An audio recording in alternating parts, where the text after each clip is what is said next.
नमस्कार, expert news देख रहे हैं आप और स्पेशल रिपोर्ट के साथ मैं हूं रणधीर कुमार। मोतिहारी पुलिस को एक बार फिर बड़ी सफलता हाथ लगी है।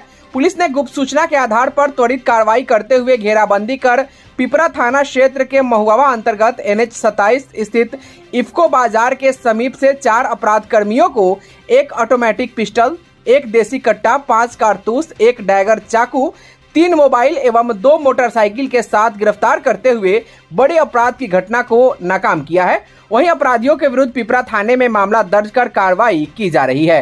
गिरफ्तार चारों अपराधी कल्याणपुर थाना क्षेत्र के निवासी बताए जा रहे हैं। इस संबंध में पूर्वी चंपारण पुलिस कप्तान कांतेश कुमार मिश्र ने प्रेस वार्ता कर विस्तृत जानकारी दी। सुनिए उन्होंने क्या कहा। दिनांक 16 अगस्त को सूचना प्राप्त हुई थी। पिपरा थाना अंतर्गत महुआ ग्राम के पास 2 बाइक से 4 अपराध कर्मी बहुत तेज़ी से गाड़ी चला रहे हैं तथा हथियार के साथ किसी वित्तीय संस्थान को लूटने के फिराक में। सूचना के उपरांत एक विशेष टीम गठन किया गया ये सदर के नेतृत्व में और उनके साथ SDPO चकिया, SHO पिपरा और प्रोबेशनर SI धर्मवीर चौधरी, इन सभी ने काफ़ी सूझबूझ से 4 अपराधियों को पकड़ा है। मंटू कुमार, सोनू यादव, नरेंद्र कुमार, धनंजय कुमार, सभी कल्याणपुर थाना के हैं।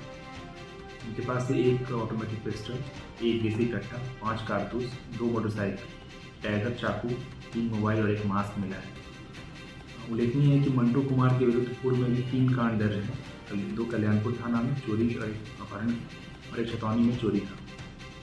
पूर्व में ये जेल जा चुका है। ये एक महत्वपूर्ण उपलब्धि है। हम लोग सभी के चारों के अन्य कांडों के संबंध में अनुसंधान कर रहे हैं और इस पूरी टीम को पुरस्कृत किया जाएगा। विशेष करके थानाध्यक्ष पिपरा संतोष अनिल कुमार ने काफ़ी बहादुरी से इस ऑपरेशन को अंजाम दिया।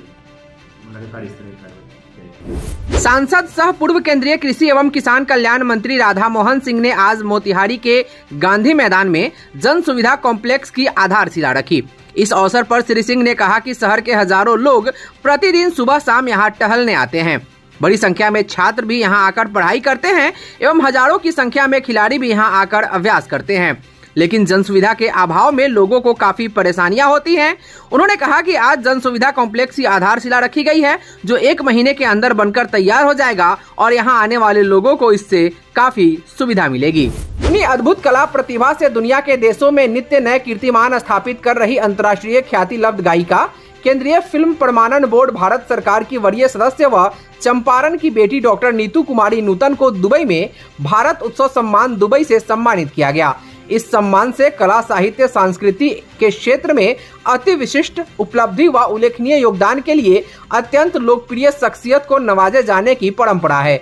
आज़ादी के अमृत महोत्सव व भारत के 77वें स्वतंत्रता दिवस के उपलक्ष्य में भारत सरकार के विदेश मंत्रालय की इकाई जनरल काउंसिलेट ऑफ दुबई के तत्वाधान में दुबई में आयोजित 3 दिवसीय भारत उत्सव दुबई का भव्य आयोजन किया गया, जहां सम्मान से नवाजे जाने के साथ ही डॉक्टर नूतन ने भारतीय लोक संस्कृति के विभिन्न स्वरूप पर अपने व्याख्यान दिए। वहीं उक्त अवसर पर आयोजित भव्य सांस्कृतिक समारोह में सुरों की रस वर्षा कर भारतीय लोक कला एवं लोक संस्कृति की सोधी मिट्टी का एहसास करा। डॉक्टर नूतन ने श्रोताओं का मन मोह लिया।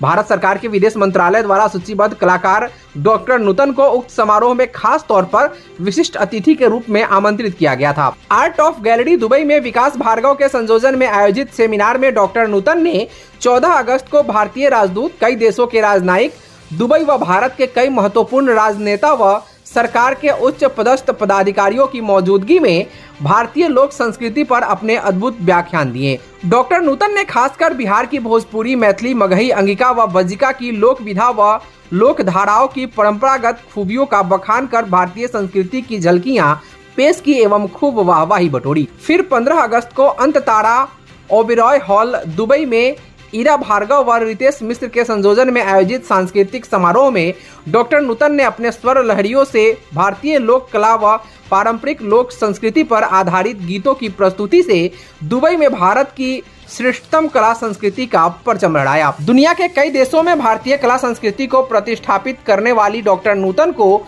मॉरिशस के राष्ट्रपति ने मॉरिशस कला सम्मान से नवाजा है। वे बिहार की पहली कला शख्सियत है जिन्हें किसी विदेशी मुल्क के राष्ट्रपति के हाथों सम्मानित होने का गौरव प्राप्त है। भारतीय संगीत नाटक अकादमी नई दिल्ली की 2 बार सदस्य रह चुकी डॉक्टर नूतन बिहार की इकलौती कला विभूति है जिन्हें भारत सरकार के संस्कृति मंत्रालय अंतर्गत CRCT द्वारा वरिष्ठ अनुसंधान फेलोशिप पुरस्कार प्रदान किया गया है। एक कुशल गायिका, लेखिका, गीतकार, संगीतकार, अभिनेत्री, पार्श्व गायिका एवं एंकर डॉक्टर नूतन भारत की अनमोल कला धरोहर के रूप में विश्वविख्यात है। वहीं इस उपलब्धि के बाद चंपारण सहित जगह जगह से लोग बधाई दे रहे हैं। पूर्वी चंपारण के केसरिया में निर्माणाधीन रेलवे स्टेशन का आज सांसद सह chairman railway standing committee Radha Mohan Singh ने रेलवे के बड़े अधिकारियों के साथ निरीक्षण एवं बैठक की। उक्त अवसर पर श्री सिंह ने कहा कि 1904 से चली आ रही हाजीपुर सुगौली रेलवे लाइन के निर्माण की मांग का सपना अटल सरकार आने पर साकार हुआ। इसके निर्माण की स्वीकृति मिली, लेकिन यूपीए सरकार आने के बाद काम की गति ठप हो गई। उन्होंने कहा कि मोदी सरकार आने के बाद काम की गति तेज हुई है।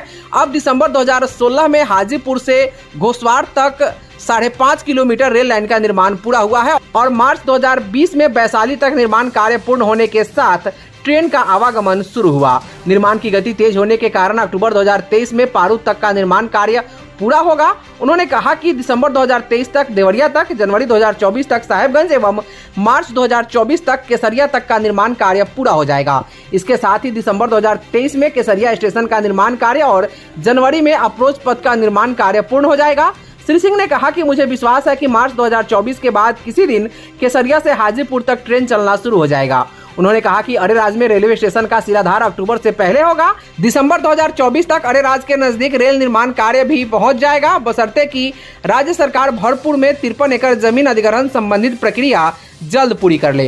उन्होंने कहा कि दिसंबर 2025 तक सुगौली के लोगों को रेल यात्रा की सुविधा निश्चित रूप से मिलेगी, बशर्ते कंछेदवा की 88 एकड़ जमीन अधिग्रहण संबंधित प्रक्रिया जल्द पूरी हो जाए। श्री सिंह ने कहा कि इतनी तेज गति से चल रहे कार्य के लिए हम चंपारण वासी प्रधानमंत्री नरेंद्र मोदी के प्रति आभार व्यक्त करते हैं। केसरिया में उन्होंने पत्रकारों से बातचीत करते हुए क्या कहा, सुनिए। जनवरी में इसका अप्रोच रोड भी तैयार हो जाएगा और मार्च में यहाँ से ट्रेन पटना के लिए आना जाना शुरू करेगा और इस केसरिया का जो स्टेशन है इसका जो सबसे खूबसूरती जो होगा कि इसका जो फ्रंट होगा वहाँ पर जो बौद्ध स्तूप है ये स्मृति चिन्ह के तरह लोगों को दिखाई देगा और भगवान बुद्ध की प्रतिमा भी यहाँ स्थापित